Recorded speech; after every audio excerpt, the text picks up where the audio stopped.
Good morning, children. Today we are going to study chapter number 4 of GK Union Territories. You know that India is the union of the states and union territories. There are 28 states and 9 union territories in India. The states have their own elected governments, whereas the union territories are ruled directly by the union government. It means central government. That's why they are called union territories. You know that these union territories are made after the independence of India. After independence of India, some places were there.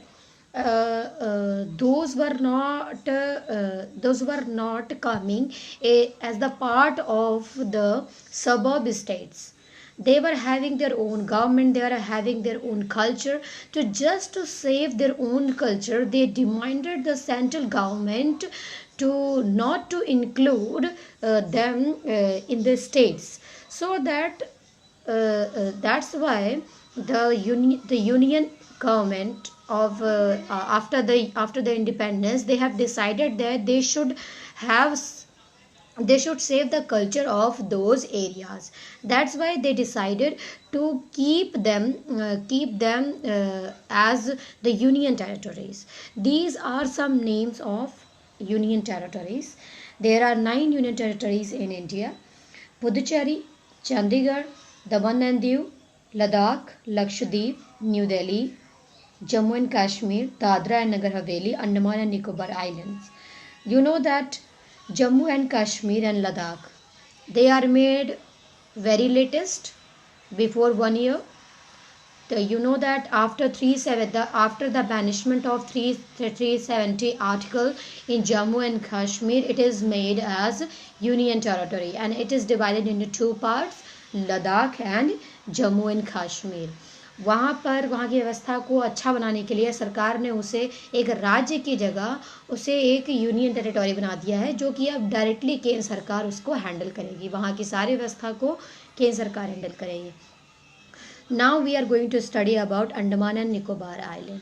Andaman and Nicobar Island is situated the southern part of India, and it is the group of many islands, and it is situated in Bay of Bengal and Andaman Sea. Andaman Sea, you know that upper side it is Bay of Bengal and the southern side it is Andaman Sea, and bottom of the Andaman Sea uh, it is Southern Ocean. So what are the main tourist attraction of Andaman and Nicobar? The cellular jail and the Mahatma Gandhi Marine National Park. They are the main tourist attraction of Andaman and Nicobar. People generally go to see the weather of Andaman and Nicobar, and it is quite happy. So next one we are going to study about Chandigarh.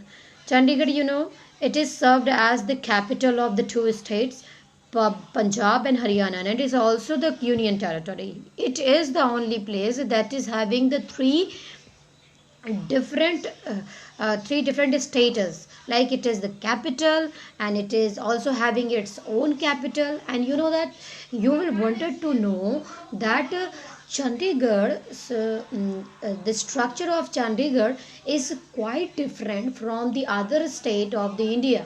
पूरे भारत में चंडीगढ़ से अच्छी नगरीय व्यवस्था आपको कहीं नहीं मिलेगी. पूरी ब्लॉक्स में डिवाइडेड है चंडीगढ़. बहुत ही बेहतर तरीके से उस नगर का निर्माण किया गया है. आप ये भी कह सकते हो कि भारत के सबसे ज़्यादा अमीर लोग चंडीगढ़ में रहना पसंद करते हैं. वहाँ पे ज़मीन बहुत महंगी है क्योंकि वहाँ पर लोग बहुत ज़्यादा रहते हैं, लेकिन अमीरों के रहने के लिए ही है वो जगह, क्योंकि बहुत ज़्यादा महंगी है वहाँ की ज़मीन और वहाँ पर लोग ज़्यादातर रहते हैं. और दूसरा एक और चीज़ कि वो बहुत ही बड़ा इंडस्ट्रियल एरिया भी है. Industrial area it means agro industries का एरिया. एग्रो इंडस्ट्रीज मीन्स कि वहाँ पर जो भी एग्रीकल्चर होता है उसको बेचने और इन सब का जो काम होता है वो सब वहाँ पर होता है, चंडीगढ़ में होता है. और ये भी देखो, जैसे मैंने अभी बताया आपको, वो सभी first planned city of India and is knows internationally for its architecture and the urban design. पूरी दुनिया में इसकी अर्बन डिज़ाइन और अर्बन स्ट्रक्चर को पूरी दुनिया में लोहा माना जाता है. पूरी ब्लॉक्स में डिवाइडेड है यहाँ के area. Okay, the next one that is Dadra and Nagar Haveli. What is the special in Dadra and Nagar Haveli? Let's see. It is the union territory in western India. There are two places included in this union territory. The first place is located between Maharashtra and Gujarat, whereas the second place is surrounded by Gujarat. The capital is Silvassa. इसकी capital Silvassa है बच्चों, और ये बहुत ही important है क्योंकि गुजरात में जो जो विदेशी वहाँ पर आते थे तो उन्होंने अपना एक एरिया डेवलप कर लिया था, तो इसे वहाँ पर अलग से उनकी उनकी कल्चर या उनके लाइफ स्टाइल को बचाने के लिए सरकार ने उसे एक यूनियन टेरिटोरी बना दिया, लेकिन ये बहुत ही छोटा इलाका है. Okay, the next one that is Daman and Diu.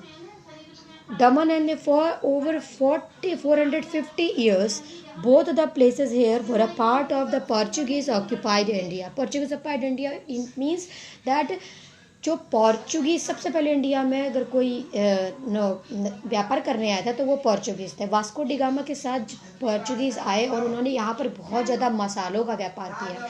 यहाँ से मसाले उठाकर उन्होंने अपने देश में तिगुने दामों पर बेचे, इसलिए उन्हें बहुत ज़्यादा फ़ायदा हुआ. जब उन्हें इतना ज़्यादा फ़ायदा तो उन्होंने सोचा कि क्यों ना अपना रॉ मटेरियल लेने के लिए हम इंडिया में ही अपनी फैक्ट्री लगाना चालू कर दें, इसलिए उन्होंने अपनी फैक्ट्री इस्टेब्लिश कर ली. पोर्चुगीज ईस्ट इंडिया कंपनी भी उन्होंने बनाई हमारे इंडिया में आकर.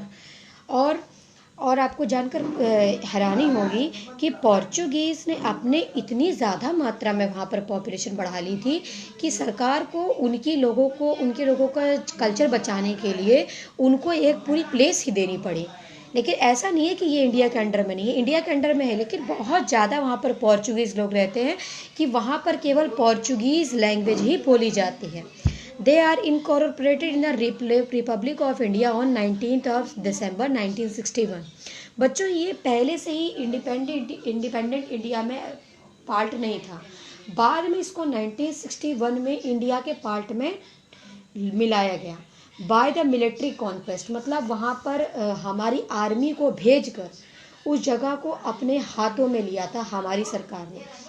Okay, next one that is Lakshadweep. Lakshadweep is also the group of island, and it is the left side of India, and it is formerly known as Minicoy and Amini Devi Islands, and it is the group of island to 200 to 440 kilometers off the southern western coast of India, forming the smallest union territory of India. पूरे भारत में जितनी भी union territories हैं उनमें सबसे छोटी union territory जिसका सबसे कम एरिया है वो है लक्षद्वीप.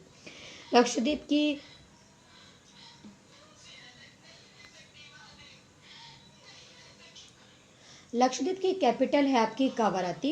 एंड लक्षद्वीप की एक और ख़ास बात है बच्चों, इसका जो शेप है वो बिल्कुल एकदम सी हॉर्स की तरह है. कभी आप लोग इसकी शेप को देखोगे तो ये सी हॉर्स की तरह दिखाई देता है.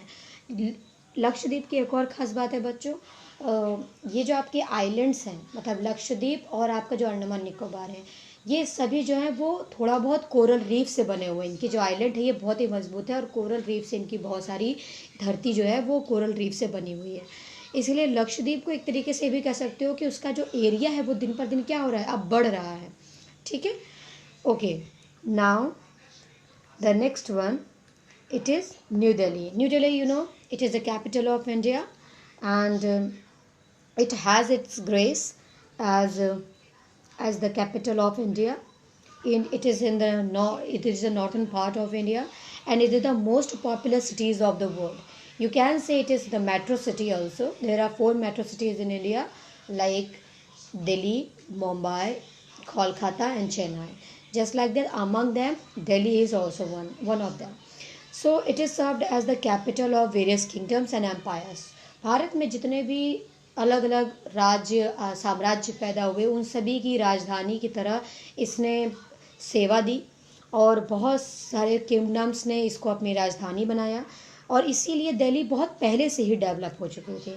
इसीलिए जब राजधानी बनाने की बात आई तो हमारे देश के संविधान निर्माताओं ने दिल्ली को ही यहाँ की राजधानी बनाया. Okay, next one that is Puducherry. Its earlier name was Pondicherry. Now its name is Puducherry. Puducherry की ये जो पिक्चर आप देख सकते हैं ये एक टेम्पल की पिक्चर है बच्चों. It is very important to know that this union territory comprises of 4 small unconnected districts, and in 1674 it became a French colonial possession. French colonial possession का क्या मतलब होता है? जब पूरी दुनिया में कोलोनियलिज्म की होड़ चल रही थी, मतलब it was the competition between the countries, among the countries, to subjugate the other countries in the control of their own government.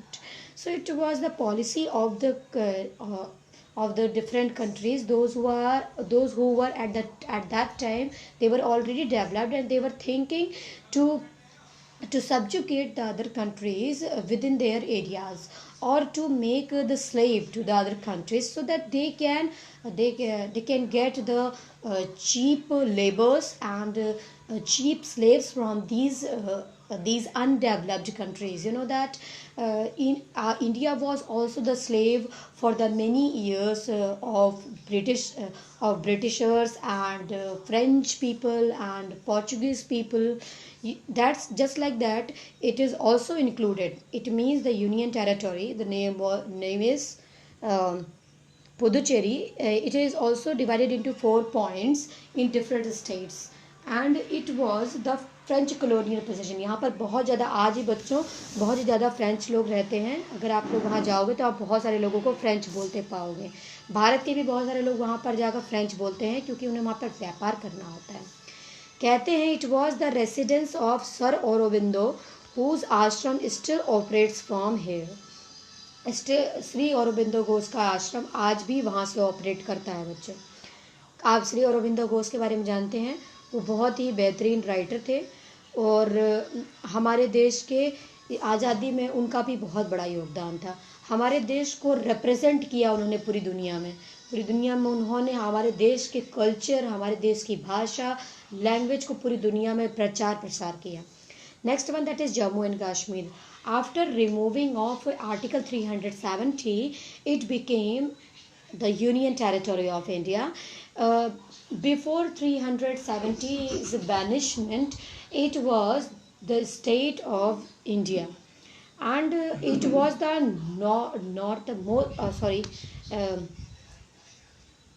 northest part of the India. इसकी खास बात एक और है बच्चों, जम्मू एंड कश्मीर को हमारे देश का स्वर्ग भी मानते हैं, भारत का स्वर्ग भी कहते हैं. इसके अलावा ये अपने क्लाइमेट की वजह से फेमस है. पूरे साल यहाँ पर बर्फ़ भी जमी रहती है, लेकिन जब गर्मी का मौसम या बसंत का मौसम आता है तो यहाँ का मौसम काफ़ी अच्छा हो जाता है, लोग काफ़ी घूमने आते हैं. लेकिन टेररिज्म की दृष्टि से अगर देखा जाए तो जम्मू कश्मीर में बहुत ज़्यादा आतंकवाद फैला हुआ है, या कह सकते हो कि वहाँ की जो राजनीतिक व्यवस्था है वो बहुत ही बिगड़ी है. बहुत सारे अलगाववादी हैं वहाँ पर, बहुत सारे ऐसे लोग हैं जो वहाँ पर कियोस क्रिएट करते रहते हैं, वहाँ की गवर्नमेंट को परेशान करते हैं. इसलिए सरकार ने इन सारी चीज़ों को रिमूव करने के लिए, सारी चीज़ों को बंद करने के लिए उसे एक स्टेट की जगह पर उसे एक यूनियन टेरिटरी घोषित कर दिया, जिससे कि वहाँ की व्यवस्था को केंद्र सरकार डायरेक्टली हैंडल कर सके. On 5 of August 2019, the government dissolved Article 370 of the Constitution of India and bifurcated this state into 2 union territories, and notified that UT shall now be a union territory with its own legislature, similar to how Puducherry and Delhi are administered. In the case of this UT, it will be a self-administered government with a legislature. Okay, then last one, that is Ladakh. Ladakh, you know that it is very important part of India. Ladakh is totally populated with the people who are Buddhist. पूरी तरीके से लद्दाखी लोग वहाँ पर रहते हैं, जो कि ज़्यादातर उनमें से बौद्धिस्ट लोग हैं. उनकी जो चेहरे की जो आप लोग देखोगे, उन्हें आप चेहरा देखते ही पहचान जाओगे. आपने सोनम वांगचुक का नाम सुना होगा. सोनम वांगचुक जो है वो इस वक्त लद्दाख में ही रहते हैं. उन्होंने बहुत अच्छा काम किया हुआ है लद्दाख में. बहुत सारे वो सभी क्या कर रहे हैं, वहाँ पे ग्लेशियर्स पैदा कर रहे हैं, जिससे वहाँ पर खेती की जा सके, और वहाँ पर बहुत ज़्यादा मात्रा में अब बारले और इन सब की प्रोडक्शन की जा रही, प्रोड्यूस किया जा रहा है, ताकि वहाँ पर कल्टीवेट किया जा सके और वहाँ के लोग अब धीमे धीमे पॉपुलेट भी हो सके और वहाँ पर लोगों की जनसंख्या बढ़ सके.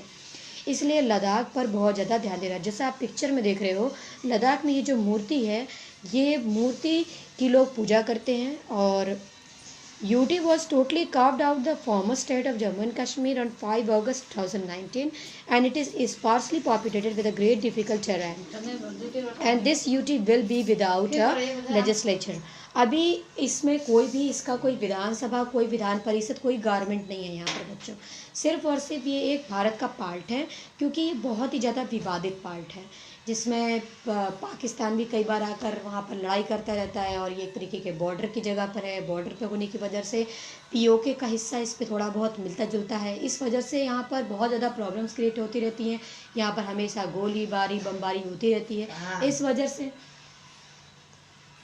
वजह से यहाँ पर बहुत सारे प्रॉब्लम्स क्रिएट होने की वजह से, और चूंकि ये बहुत ही ज़्यादा कम पॉपुलेशन है, तो इसलिए लोग वहाँ पर उतना रहना पसंद नहीं करते। दूसरा इसका एक मेन रीज़न ये है कि बहुत ही ज़्यादा बहुत ही ज़्यादा हाई ऑल्टीट्यूड पर होने की वजह से बहुत ज़्यादा ठंड पड़ती है, इसलिए भी वहाँ पर बहुत कम लोग रहते हैं। और उनकी एक